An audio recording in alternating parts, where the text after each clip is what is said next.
folks, my name is Jürgen, aka Nerd and Proud of It, and Destiny has brought you to my channel today to help me build a wizard's tower, and I will explain to you how the format actually works. I talked about that a lot before because I played it a lot. I opened a Dominaria remastered box recently. I overpaid, of course. I bought it for 170 bucks, but I played with my brother, I played with some friends. Now I'm gonna use the cards to build a tower. Normally you use 9 boosters, 5 times 16 lands, and that makes 225 cards. You just open 9 boosters, shuffle it together with 90 lands, and then you got yourself a tower. You all use the same library and you all use the same graveyard. That is very important. Normally, in the old days, a bundle contained 9 booster packs, so that was the perfect way to build a tower. I love that token, by the way. It fits this land here. I'm gonna add that to the tower just for fun. How the tower works, folks, and then we're gonna have a look at the cards because I'm building one. I'm not using 9 boosters because I already opened the box to play. But how the tower works is you got 1 library and 1 graveyard. So we got the pile of 225 cards I just explained to you. You shuffle 9 boosters together with 90 lands, and then you got your 225 cards. I'm looking at the rare cards in the meanwhile. No worries, I'm already choosing a bit. Then everybody draws 3 cards from that 1 library. You get a free mulligan, and after that free mulligan, you turn around, you turn face up 7 cards from the library, and that is used as a draft pool. And everything is the same except that you have the same library and the same graveyard. But during your draw phase, you actually draw 1 from the draft pool, the 7 cards that are face up on the table, and then you draw 1 from the library. So you draw 2 cards each turn. And that makes it very interesting for people who don't know a set like this. Because you draft it together. It's not that you build your deck in your own time, you build your deck on the fly. So you can put the tower on the table, everybody sits around the table. You normally have to use like 2 to 5 players. I think 3 to 5 players makes more sense, but okay. I'm not quite sure if it's 2 to 5 players or 3 to 5. And then you draft the set together. You learn the cards together because you see the cards that are on the table, which is very, very cool. So yeah, I think Dominaria Remastered is a perfect set for this with my friends who played Magic back in the day.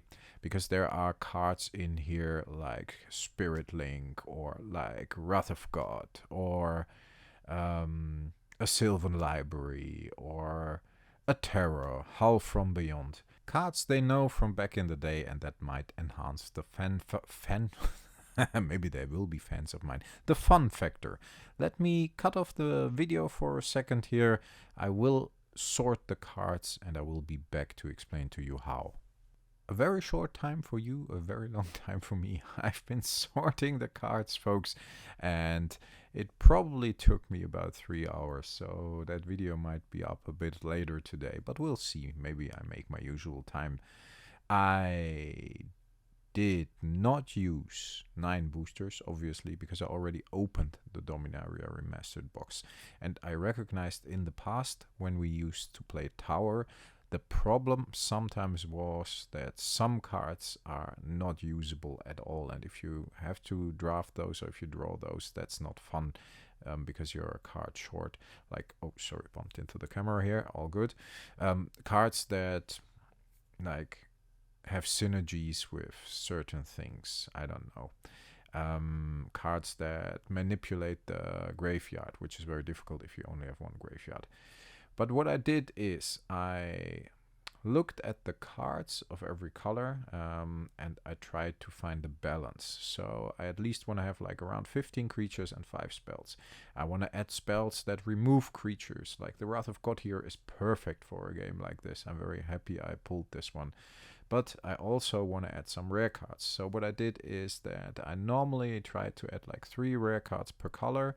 Then I added, yeah, here's another one, the Lieutenant. I added like 6 uncommon cards and then that leaves me with 11 common cards, and I want to get around 20 of each color. I need 135 cards, because if you calculate 9 boosters times 15 cards, that's 135. So 9 times 10 is 90. Yes, 9 times 4, 45, 135 cards. If I have those 135 cards and I use 20 per color, yeah, you see here again 2, 4, 5, and I normally use a mana curve, so the cards shouldn't be too expensive, but they shouldn't be too cheap neither. I do that with the creatures as well. I try to find a good balance, but if I have 20 of each color, that leaves me with 100 cards, and then I was looking for 35 extra cards. We will be having a look at those 35 extra cards at the end of the video. I have a lot of goblins in the deck, so I thought synergies like this is nice. Then people can actually build something. Again, some rare cards here, sorted by, and of course in the deck they won't be sorted by mana cost, but here they are, trying to have like cost that is not that expensive to start out with, then 2, 3, 4, and some expensive stuff, because the game might get long, and the expensive stuff like the World Gorger Dragon, I think he's called, we just saw, is fun to play in a format like this. I'm going to play this with a couple of friends very soon. If you look at the green cards here, I actually have like 2, 4, 6, and I try to add some enchantments so that there are some enchantments in there. I try to add to boost stuff to boost creatures, and of course a lot of creatures. I think that's 14 green creatures here. Giant spider, probably they will know that one, but some stuff they don't know as well. Sometimes I have a card once, sometimes twice, depending on the card and what it does, and I try to balance everything. This wild dogs might be funny because they probably will change owners a lot in a multiplayer game like this. If you look at the black cards, of course I added terror, and I added some cards to boost creatures, some cards to get rid of creatures, Howl from Beyond, some combat tricks. I think that is very important, and of course a lot of creatures. I try to find a good balance. Yeah, that one might get tricky with Swamp Walk. We have to get rid of that one. But we got 2 swords to plowshares, got the Wrath of God, we got a couple of red spells that do damage. So yeah, a card like this, oh yeah, this one is the only, I think the only mythic in here. Cackling Fiend, interesting if all opponents have to discard a card. So stuff like this that impacts the battlefield, impacts all players. Stuff that boosts or kills creatures. So there are a lot of opportunities in here. Nice rare that might get big if you got a lot of swamps. A lot of opportunities in here for play. Even the black cards have some goblins, which is funny. Blue, I also tried to find a good balance. I only got 13 creatures in here, but as everybody drafts and draws from the same library, we still should be good. But I added some extra spells because I think blue is for spells. So I actually added 2 counter spells, so everybody gets something. Like if you get a Swords to Plowshares, another one gets a counter spell, another one gets a Chain Lightning, another one gets a Wrath of God to get rid of a lot of stuff. So that's how I approached things here, and I think that will work quite well. And that leaves us with 100 cards, 20 of every color.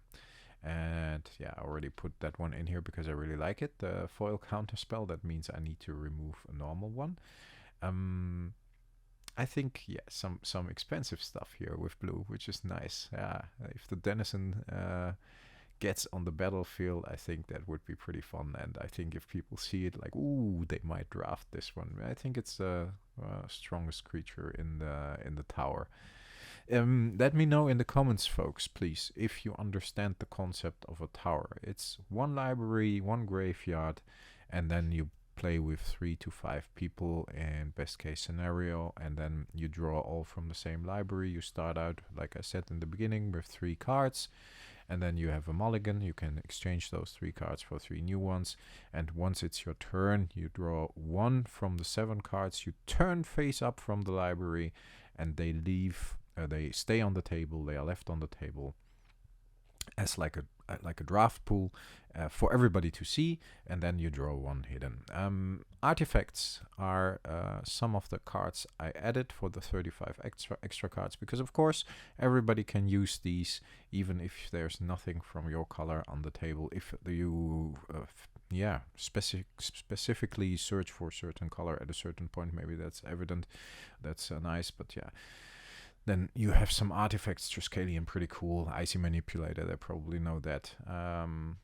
Dark Depths, I thought that was nice. Maze of It as well. Nantuko Monastery, some extra lands I added here. Mishra's Factory, everybody knows those. And then I added, to make it a little easier maybe in the long run to cast your spells, I added one of each of the triomes, if I can call them triomes. Yeah, maybe that helps people fix their mana bases, although of course you can draft the lands as well. And then I added a couple of these because that gives people options as well, and we get like 3 green, 3 red, 3 black, 3 white, and 2 green and 2 blue. 3 green, 2 blue. 2 blue is the only one that has a little less, but I already, as you saw, have a lot of blue spells. So I thought that was fine, and I thought that was a good combination of cards, extra cards to add to the whole pool.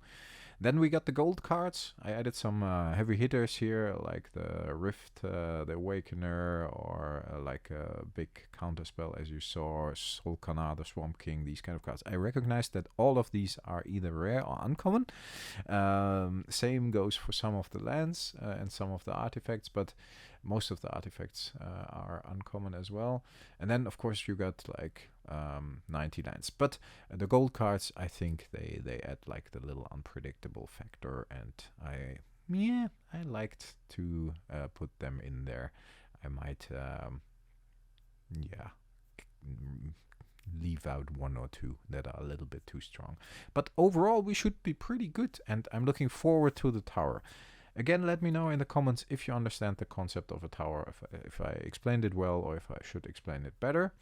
I hope you enjoyed this video. Thanks a lot to all my viewers, my subs, my Patreons, and YouTube channel members. It's with your support that this channel can stay independent, and I can say whatever the fuck I want here, and I really like that. Thanks a lot for listening, folks. Talk to you next time. Bye bye.